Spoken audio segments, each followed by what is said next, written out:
ദൈവത്തിൻ്റെ ഏറ്റവും പരിശുദ്ധമായ നാമം മഹത്വപ്പെടുമാറാവട്ടെ. ഇന്നത്തെ ചിന്തയ്ക്കായി തിരഞ്ഞെടുത്തിരിക്കുന്ന വേദഭാഗം 1 പത്രോസ് 2-ാം അധ്യായം അതിൻ്റെ 25-ാമത്തെ വാക്യം. വാക്യം ഇപ്രകാരം പറയുന്നു: നിങ്ങൾ തെറ്റിയുഴലുന്ന ആടുകളെ പോലെ ആയിരുന്നു. ഇപ്പോഴോ നിങ്ങളുടെ ആത്മാക്കളുടെ ഇടയനും അധ്യക്ഷനുമായവങ്കിലേക്ക് മടങ്ങി വന്നിരിക്കുന്നു. വളരെ പീഡനങ്ങളും പ്രയാസങ്ങളും നേരിടുന്ന ആദ്യകാല ക്രൈസ്തവ സമൂഹങ്ങൾക്ക് ആശ്വാസവും പ്രോത്സാഹനവും നൽകുന്നതിനായി പത്രോസ് എഴുതിയ തൻ്റെ ആദ്യ ലേഖനത്തിൻ്റെ വലിയ ഒരു അധ്യായത്തിൻ്റെ ഭാഗമാണ് ഈ വാക്യം. ഈ പ്രത്യേക വാക്യത്തിൽ തൻ്റെ അനുയായികളെ നയിക്കുകയും സംരക്ഷിക്കുകയും ചെയ്യുന്ന ആത്യന്തിക ഇടയനും ബിഷപ്പുമായ ക്രിസ്തുവിൻ്റെ മാതൃകയെക്കുറിച്ചാണ് പത്രോസ് ഇവിടെ സംസാരിക്കുന്നത്. ദൈവവും അവൻ്റെ ജനവും തമ്മിലുള്ള ബന്ധത്തെ ചിത്രീകരിക്കുവാൻ പതിവായി ഉപയോഗിക്കുന്ന ബൈബിളിലെ ആവർത്തിച്ചുള്ള പ്രമേയമാണ് ആടുകളുടെ ഉപമ.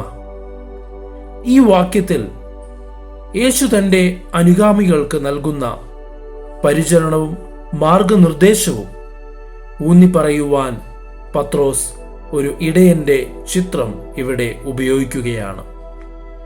ആടുകൾ വഴിതെറ്റുന്നു എന്ന ആശയം മാനവികതയുടെ അലഞ്ഞുതിരിയുന്ന സ്വഭാവത്തെയും നീതിയുടെ പാതയിൽ നിന്ന് വഴിതെറ്റാനുള്ള നമ്മളുടെ പ്രവണതയും അടിവരയിടുന്നുണ്ട്.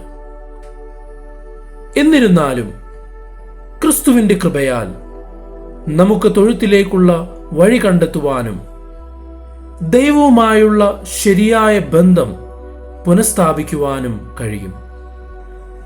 ഈ ഒരു പ്രത്യേക സന്ദർഭത്തിൽ ബിഷപ്പ് അല്ലെങ്കിൽ വലിയ ഇടയൻ എന്ന പദം നമ്മുടെ ആത്മാക്കളുടെ മേൽവിചാരകനും സംരക്ഷകനുമായ ക്രിസ്തുവിൻ്റെ പങ്കിനെ സൂചിപ്പിക്കുന്നു. വിശ്വാസികൾക്കുള്ള ആത്യന്തിക അധികാരവും വഴികാട്ടിയും അവരുടെ ആത്മീയ ക്ഷേമത്തെ പരിപാലിക്കുന്നത് ക്രിസ്തുവാണ് എന്ന ആശയത്തെക്കുറിച്ച് ഇത് സംസാരിക്കുന്നു.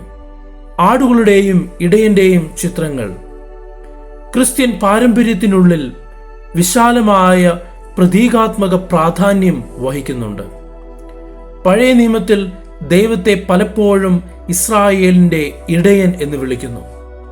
സങ്കീർത്തനങ്ങൾ നോക്കുമ്പോൾ തൻ്റെ ജനത്തോടുള്ള ദൈവത്തിൻ്റെ കരുതലും സംരക്ഷണവും ചിത്രീകരിക്കുവാൻ ഇടയന്റെ ചിത്രങ്ങൾ പതിവായി ഉപയോഗിക്കുന്നു. യേശു തന്നെ പുതിയ നിയമത്തിൽ നല്ല ഇടയന്റെ ഉപമയും ഉപയോഗിച്ചു. തൻ്റെ ആടുകൾക്ക് വേണ്ടി തൻ്റെ ജീവൻ അർപ്പിക്കുന്നതിൽ തൻ്റെ പങ്ക് ഇവിടെ കർത്താവ് വളരെ വ്യക്തമായി പറയുന്നു. യോഹന്നാൻ സുവിശേഷം 10:11 ഇടയന്റെയും അവന്റെ ആട്ടിൻകൂട്ടത്തിന്റെയും ഈ ശക്തമായ പ്രതിച്ഛായ വിളിച്ചറിയിക്കുന്നതിലൂടെ പത്രോസ് തൻ്റെ സമൂഹത്തെ ക്രിസ്തുവിൻ്റെ അനുകമ്പയും സംരക്ഷണാത്മകമായ സ്വഭാവത്തെയും കുറിച്ച് ഓർമ്മിപ്പിക്കുകയാണ്. പീഡനങ്ങൾക്കും കഷ്ടപ്പാടുകൾക്കുമിടയിൽ തങ്ങളുടെ ഇടയന്റെ സ്നേഹപൂർവമായ പരിചരണത്തിൽ പ്രത്യാശയും ആശ്വാസവും കണ്ടെത്തുവാൻ പത്രോസ് ആദിമ ക്രിസ്ത്യാനികളെ പ്രോത്സാഹിപ്പിക്കുന്നുണ്ട്. കൂടാതെ യേശുക്രിസ്തുവിന്റെ പഠിപ്പിക്കലുകൾ സ്വീകരിക്കുമ്പോൾ സംഭവിക്കുന്ന ആത്മീയ പരിവർത്തനത്തിന്റെ ഓർമ്മപ്പെടുത്തലായി ഈ വാക്യം പ്രവർത്തിക്കുന്നു. ഇടയനിലേക്ക് മടങ്ങുന്നതിന്റെ ചിത്രം ദിശയിലെ മാറ്റത്തെയും പാപത്തിൽ നിന്ന് പിന്തിരിയുന്നതിനെയും സൂചിപ്പിക്കുന്നു.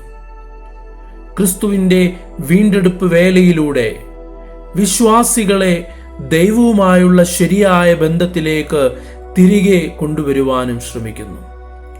നാശത്തിന്റെ പാതയിൽ നിന്ന് അകന്ന് നീതിയുടെയും രക്ഷയുടെയും പാതയിലേക്ക്. വിഷയാത്മകമായി പറയുകയാണെങ്കിൽ ഈ വാക്യം ക്രിസ്തുമതത്തിന്റെ വീണ്ടെടുപ്പ്, മാർഗനിർദ്ദേശം, വിശ്വാസത്തിന്റെ പരിവർത്തന ശക്തി എന്നിവയുൾപ്പെടെയുള്ള കേന്ദ്ര തത്വങ്ങളെക്കുറിച്ച് സംസാരിക്കുന്നു. ക്രിസ്തുവിലൂടെ വിശ്വാസികൾക്ക് ആശ്വാസവും ദിശാബോധവും പുനഃസ്ഥാപനവും കണ്ടെത്താനാകുമെന്ന വിശ്വാസത്തെ അത് വ്യക്തമാക്കുന്നു. വെല്ലുവിളികളും പരീക്ഷണങ്ങളും നിറഞ്ഞ ഒരു ലോകത്ത് ഈ വാക്യം പ്രത്യാശയുടെയും ഉറപ്പിന്റെയും സന്ദേശമാണ് നമുക്ക് നൽകുന്നത്. തങ്ങളുടെ ഇടയന്റെ പരിപാലനത്തിലും സംരക്ഷണത്തിലും വിശ്വസിക്കുവാൻ വിശ്വാസികളെ പരമാവധി പ്രോത്സാഹിപ്പിക്കുന്നു. അവസാനമായി യേശുക്രിസ്തു തൻ്റെ അനുഗാമികൾക്ക് നൽകിയ അഗാധമായ സ്നേഹത്തിൻ്റെയും മാർഗനിർദ്ദേശത്തിൻ്റെയും ഉജ്ജ്വലമായ ഓർമ്മപ്പെടുത്തലായി ഈ ഒരു വാക്യം നമുക്ക് കാണുവാനായി കഴിയും.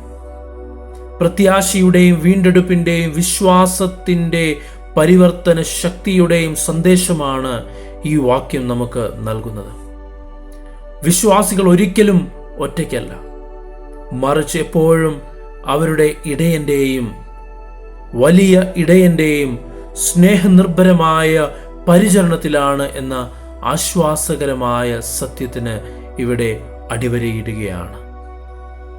നമുക്ക് നല്ലൊരു ഇടയനുണ്ട്.